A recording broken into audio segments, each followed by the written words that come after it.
For this collage project, I have a sketchbook, some gel medium, and a brush, a charcoal pencil, and some scissors. I've also gathered some collage papers. Some of these are handmade, some are purchased, and I just went through my stash, grabbed some with the different patterns and colors that I wanted to use today, and just grabbed a whole bunch and we'll get started. Okay, so I get open to a clean page and I start choosing some papers. And the first one that I chose is this one with the dots on it. It's like a greenish blue paper with dots, and it was a piece that I was drawn to when I was looking through all those papers. So I picked that first and tore it. I'm not going to use the entire sheet on there. And then I also tore off that piece of napkin. And those come in like 3-ply, 2 or 3-ply, and you want to separate them so they're nice and thin.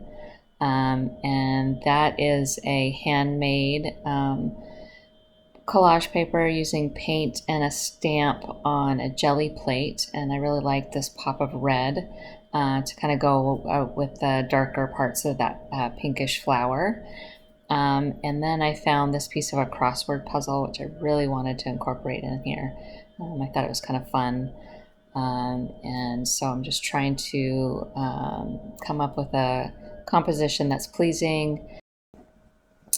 But I'm struggling a little bit here. And as I look back at this, I understand why.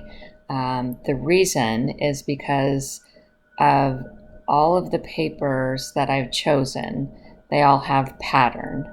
Other than this piece of yellow here. I mean, it has a little bit of a pattern, but it's mostly solid.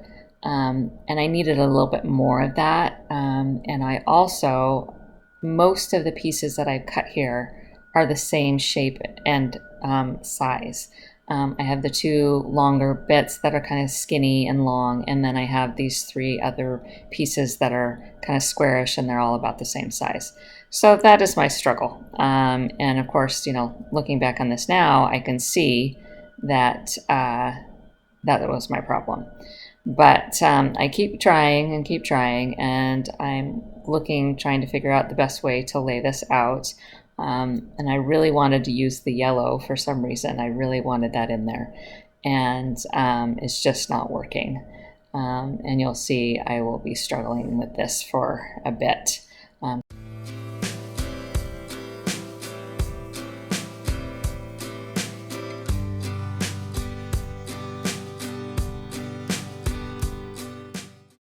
So you can see that I tore off a little bit of that yellow, which is better because it's not the same size anymore as everything else.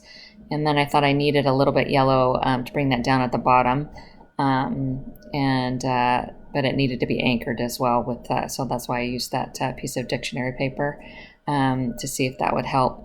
The problem here is I have too much going on. There's way too much happening here, and that's why it doesn't feel right. So I go back in my stash and think, okay, what else could I put on here, or something that I could change?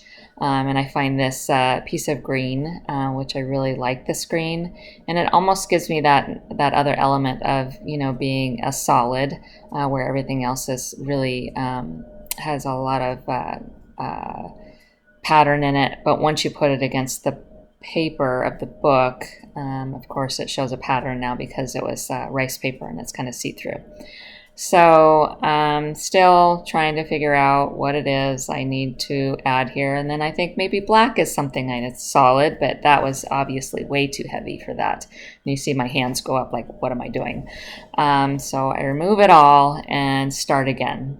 And I like these 2 pieces together, and I was bound and determined to figure out them. And see right there, that right there is a better composition than what I had before. But I keep adding and adding, and it just is not working. But you'll see in a minute, I figure it out and decide that, okay, what I just need to do is glue something down.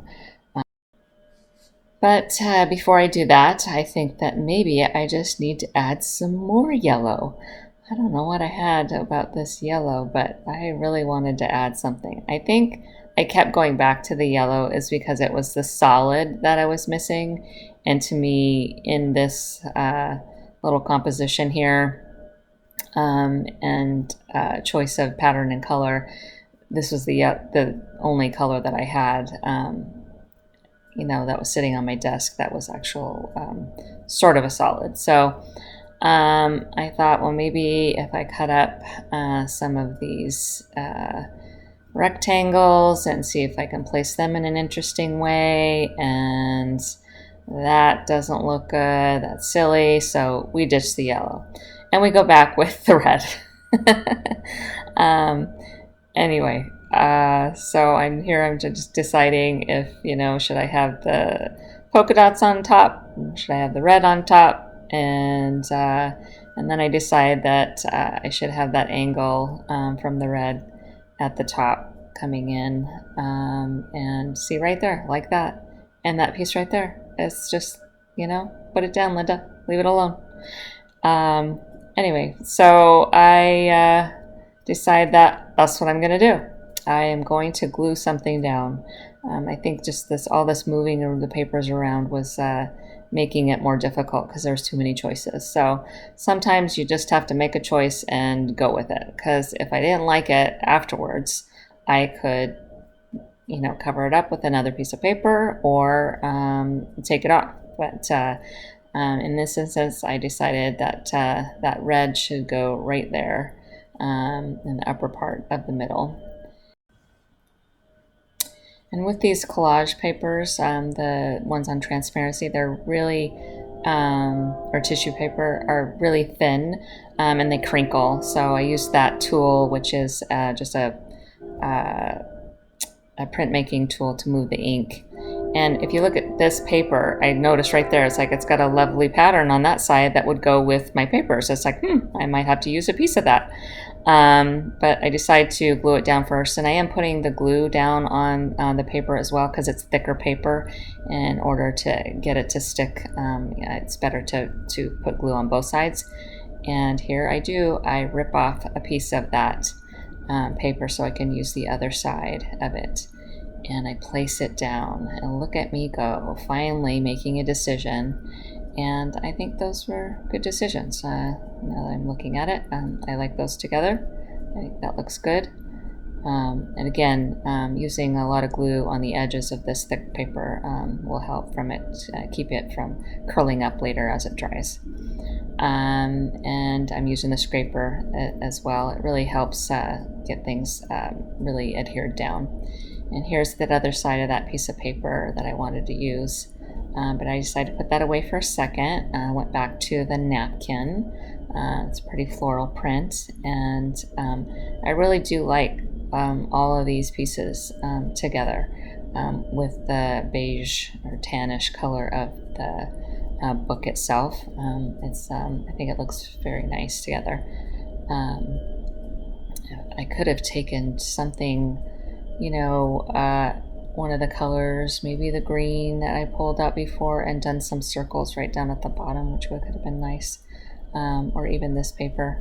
But here I am trying to figure out the best placement for that, and what I'm having a hard time with is that that straight edge there. I like a torn edge sometimes, and I figure out a way to place that I like. And at this point I'm just making decisions.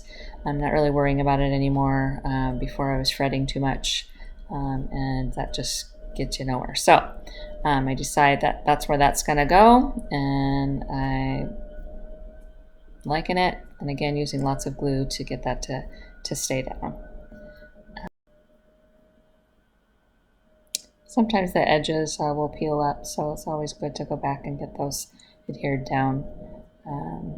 And I think at this point I'm looking at it thinking, I don't know if I need to add any more, but then again, that yellow's still calling to me. So instead of using a large piece, I decide to cut out this little yellow circle that's sort of the pattern in that paper, and decide I should put that little dot on there. And then I wanted to have that paper show up in another place on this page. So I cut out the negative or of me, that part where I cut out the circle, and decide I want to put that up there to balance it out down at the bottom. And so I will glue those down, and I believe I will move on to the next page.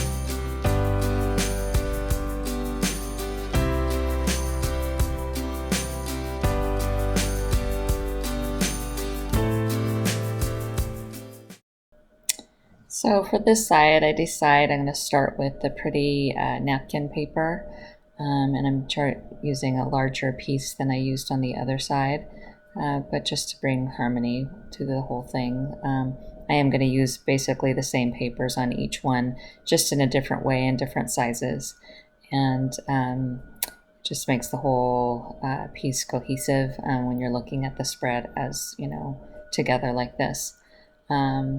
I really like using the paper napkins because they're they're really colorful, and also they go down really nicely and very easily. They're not thick or anything like that, and it looks nice. But you do have to be careful because when you're scraping like this, sometimes you can tear a piece off, which I did, as I showed you right there. But I'm not going to worry about it because this is just playtime, basically. It's just for me to explore, pattern and shape and color. And I decided to use some of that same red, pinkish red over here. And you'll see now I'm working rather quickly. I'm not thinking too much about what I'm doing. I'm just letting it go, and a lot of times that is the best way to work, because again, it's not that big of a deal. I'm just having a good time here and enjoying the process. It's not a masterpiece. It's not meant to be a masterpiece. It's just having some fun. This is a great exercise to do when you're not feeling very creative, but you want to do something, but you don't feel like, I can't paint today. Let's do something that's just sort of critical thinking in a way, trying to figure out which way these papers will look the best, and just go for it. And I really liked how that yellow popped against the red there, and I liked it on the other side too, I remember, but this kind of gives me that sort of mountain shape against that, which I rather enjoy.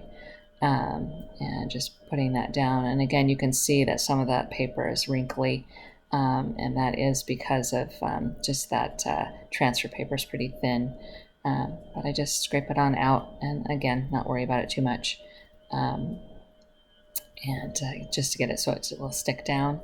But I'm feeling that it needs a little something more, and I'm just trying to figure out what that is, and I'm looking for a solid again. I wanted something solid, so I see this sort of grayish green color, and decide that might be the thing I need to put on here. And I'm looking at it, and I think this big bold piece like this is not quite right. It seems a little bit too much, and so I decide to cut it into strips, and see how that is. And I'm going to put 3 strips on here because everything is better in odd numbers. So I put that here, but that's sort of competing with the strip that I have there with the polka dots. And so I thought maybe if I go the opposite direction, that might be good. But to me, when I'm looking at that, it's just my eyes just being drawn to that and kind of skipping over the rest. So I decide that maybe they're too long, so I rip them down a little bit, and Not quite sure. And there's a painted side and a non-painted side. That's what I was looking at there to see. So I wanted the darker part to be up, and still not quite sure about what I should do with these little pieces. So I'm thinking that maybe I should just put some smaller little pieces of this paper on here, and because it's just not working where I am putting it. So I decide that they need to be just smaller little bits, and I line them up along here, going over the red and also onto the blank paper, and I'll get those glued down.